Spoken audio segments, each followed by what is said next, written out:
तो जनाब, पाकिस्तान बैनुल अक़वामी खलाई तहकीक की दौड़ में शामिल होने जा रहा है और इसी वाले से पंजाब यूनिवर्सिटी स्पेस साइंस से डॉक्टर जहांज़ेब कुरैशी साहब इस वक्त हमारे साथ मौजूद हैं। डॉक्टर साहब, बहुत शुक्रिया आपने हमें ज्वाइन किया। सबसे पहले तो आपकी नज़र में ये हमारी कितनी बड़ी कामयाबी है जो एप्सिको रीजन है उनमें से जो उनके मेंबर ममालिक हैं, पाकिस्तान की जानिब से जो प्रपोजल भेजा गया उसको एक्सेप्ट किया गया और अब फाइनली हम स्पेस में जा रहे हैं इस मिशन के साथ। जी बहुत शुक्रिया। यकीनन ये बहुत बड़ी कामयाबी है।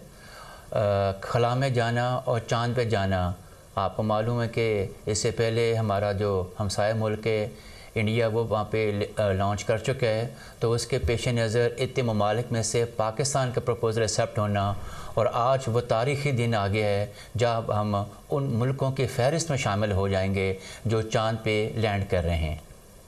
डॉक्टर साहब, हम चांद पे लैंड कर रहे हैं, थोड़ा सा क्लियर कीजिएगा, चांद पर लैंड कर रहे हैं या जो ये हमारा मिशन है ये खला में रहेगा और वहाँ से जितना इसका टाइम पीरियड होगा चक्कर लगाने का वहाँ से इमेजेस लेगा ताकि फ्यूचर में लैंडिंग के लिए हमें आसानी हो सके। बेसिकली जी जो स्पेस क्राफ्ट चांद पे जाता है ना उसको हम कहते हैं प्रोब के 3 मॉड्यूल्स होते हैं।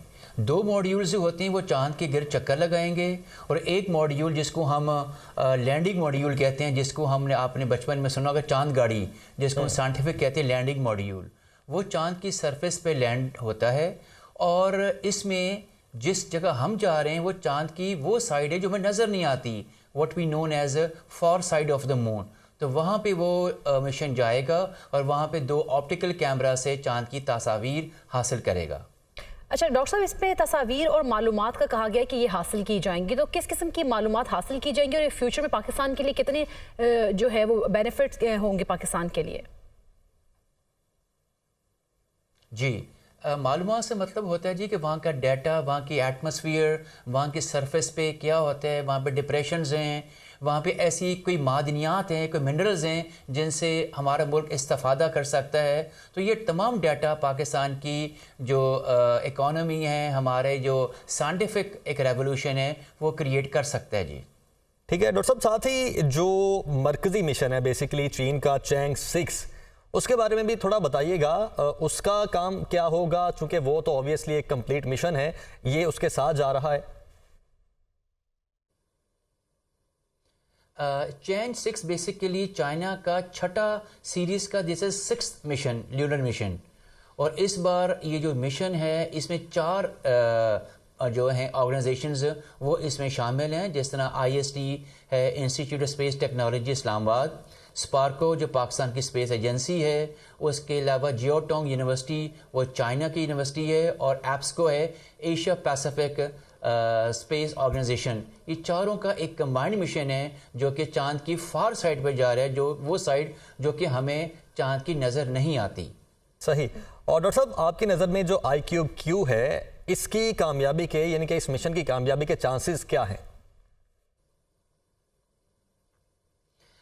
इसके बिल्कुल चांसेस, क्योंकि कोई भी मिशन जब आप स्पेस पे लॉन्च करते हैं ना तो इसमें इसकी साल टेस्टिंग होती है, इसके हर इंस्ट्रूमेंट की, हर कंपोनेंट की हम टेस्टिंग होती है, वेरिफिकेशन होती है। हर तरह की टेस्टिंग और वेरिफिकेशन के बाद ही उसको लॉन्च किया जाता है। और जैसा मैंने अर्ज़ की कि ये चाइना का 6th छठा ल्यूनर मिशन है और इसका मतलब ये को 5 वो कर चुके हुए हैं, तो यकीनन इसके कामयाबी के चांसेस इंशाल्लाह ज़्यादा होंगे। डॉक्टर साहब, इसकी कामयाबी के चांसेस इंशाल्लाह ज़्यादा होंगे, आप जिस तरह से कह रहे हैं, लेकिन आप इन फ्यूचर क्या देखते हैं? पाकिस्तान कभी सोलो फ्लाइट पे भी जाएगा? जी बिल्कुल जाएगा। वो इस तरह कि ये जो हमने बनाया है इनमें जो पार्ट्स की मैन्युफैक्चरिंग हुई है वो पाकिस्तान में हुई है, और इसको हम कहते हैं कि इंडिजिनियस प्रोग्राम, कि पाकिस्तान और चाइना पार्टनरशिप करके हम लोग एक दूसरे के तजर्बे से फ़ायदा उठा रहे हैं, ताकि जो आगे आने वाला मिशन होगा उसमें बहुत चांसेस हैं कि उसको इंडिपेंडेंटली जो है बना के लॉन्च करेंगे।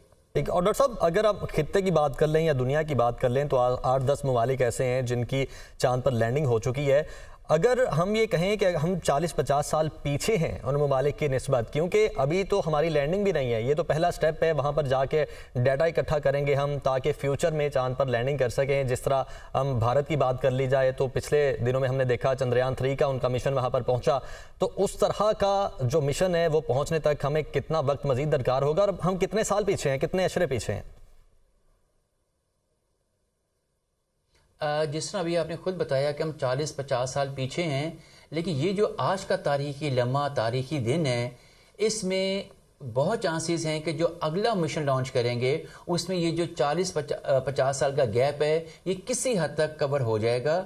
लेकिन इसमें कोई दो राय नहीं है कि हम स्पेस में बाकी ममालिक के मुकाबले में अभी पीछे हैं, लेकिन यकीनन आज का दिन हमारी कौम के लिए बीइंग अ पाकिस्तानी एक बहुत बड़ा दिन होगा इंशाल्लाह। यकीनी तौर पर। बहुत शुक्रिया डॉक्टर जहांज़ेब कुरैशी साहब, आप हमारे साथ मौजूद थे और इसी हवाले से space technology expert doctor Rehan साहब भी हमारे साथ मौजूद हैं। डॉक्टर साहब बहुत शुक्रिया आपका, चूँकि आप स्पेस टेक्नोलॉजी एक्सपर्ट हैं तो जो पाकिस्तान का ये मिशन है इसके बारे में हमें थोड़ा बताइएगा, किस तरह से बना, कितना वक्त इसको लगा बनने में IQ-Q को, और किस तरह से इसकी वर्किंग होगी। बहुत ही ज़्यादा अहमियत का हामिल है। इसमें मेनली बहुत से इंजीनियर, रिसर्चर्स और स्टूडेंट्स, उनकी मेहनत शामिल है और ये कुछ इंशाल्लाह कुछ ऐसे बहुत से अच्छे मिशन परफॉर्म करेगा जिससे ना सिर्फ पाकिस्तान को, पाकिस्तान के स्टूडेंट्स को, बल्कि दुनिया में भी बहुत सा फ़ायदा होगा। थोड़ा सा इसका ये बैकग्राउंड मैं बता दूं आपको कि IQ-Q जो है वो एक क्यूबसैट है जो कि आज जब रवाना होगी चाइना के लॉन्च व्हीकल से तो 4 से 5 दिन लगेंगे इसको चांद के मदार पर पहुंचने में, और एक दफ़ा जो Chang'e 6 है वो चांद के ऑर्बिट में पहुंच जाएगा तो IQ-Q वहां से रिलीज़ होगी और रिलीज़ होने के बाद ये अपने फंक्शन परफॉर्म करना शुरू कर देगी। उन फंक्शन में सबसे पहले ये है कि उसके जो सोलर सैनल्स या पैनल्स हैं वो डिप्लॉय होंगे और एक दफ़ा जब पावर उसकी एक्टिव हो जाएगी तो वो फंक्शन परफॉर्म करना शुरू कर देगी। इसके अंदर हमने डिफरेंट किस्म के सेंसर्स लगाए हैं जिससे कुछ ना कुछ चांद से रिलेटेड डेटा हमने इकट्ठा करना है। जैसे कि उसमें 2 से 3 कैमराज हैं, वो कैमरा हमें चांद की सरफेस जो है उसके इमेजेस प्रोवाइड करेंगे और उस इमेजेस पे बाद में जब वो रिसीव होंगे कुछ फर्दर एनालिसिस किया जाएगा।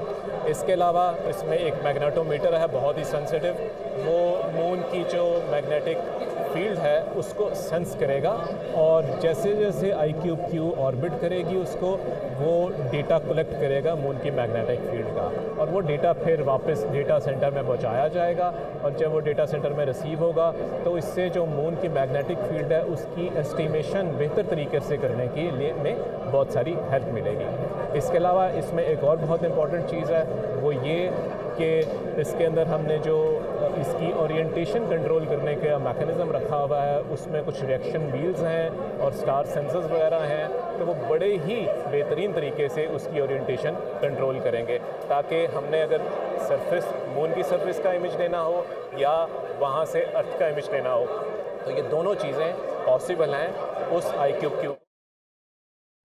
बहुत शुक्रिया, आप हमारे साथ मौजूद थे। तो जनाब आपको बताएं कि जो सैटेलाइट है IQ-Q छोटे सैटेलाइट हैं जो अपने छोटे साइज़ और मयारी डिज़ाइन की वजह से जाने जाते हैं। सैटेलाइट में 2 ऑप्टिकल कैमरे नस्ब किए गए हैं जो कि मोबाइल में होते हैं और जो चांद की सतह की तस्वीर लेने के लिए इस्तेमाल होंगे और पाकिस्तान का सैटेलाइट 3 से 6 माह तक खला में रह सकेगा। IQ-Q सैटेलाइट की कोर कमेटी के मेंबर डॉक्टर खुर्रम खुर्शीद के ख्याल में क्यूब सेट्स को मुख्तलिफ मिशन के लिए इस्तेमाल किया गया है और क्यूब सेट्स को ज़मीन का मुशाहिदा करने, माहौल का मुताला करने, रिमोट सेंसिंग, मवासलात की सहूलत फराहम करने और फल्कियात और नई टेक्नोलॉजी के मुजाहरे के लिए भी इस्तेमाल किया गया है। साथ ही साथ अपने छोटे साइज और बड़े सैटेलाइट्स के मुकाबले में कम लागत की वजह से क्यूब सेट्स ने यूनिवर्सिटीज़, तहकीकी इदारों और तजारती कंपनीज को खलाई मिशन में हिस्सा लेने और साइंसी तरक्की और इख्तरा के लिए अहम डाटा इकट्ठा करने का मौका भी फराहम किया है।